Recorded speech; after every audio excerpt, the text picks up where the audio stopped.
Hello बच्चों, let's read the question. The height eight which weight of the body becomes 1/16 its weight on the surface of the earth is. Here we have given 4 options. Now to answer this question, first we will discuss here the key concept, and here the key concept will be acceleration due to gravity at a distance of r from the center of the earth. Suppose ये अर्थ है, इसका centre हमारे पास given है, जहाँ से r distance पे हमने कोई पॉइंट कंसिडर किया जहाँ पे हमें एक्सेलरेशन की वैल्यू फाइंड आउट करनी है.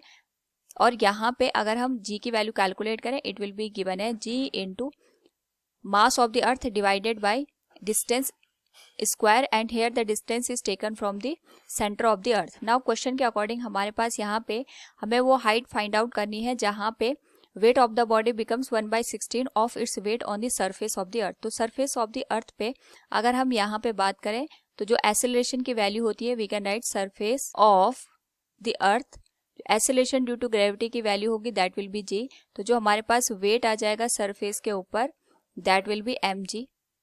इसी तरीके से अगर हम यहाँ पे एट r डिस्टेंस पे बात करें which is at a height h, तो we can write here at h height acceleration due to gravity की जो वैल्यू होगी वो g डैश के बराबर होगी. तो जो वेट है हमारे पास, it will become m into G dash. और क्वेश्चन के अकॉर्डिंग हमारे पास m इंटू जी डैश की जो वैल्यू है, it is 1/16 time of the mg.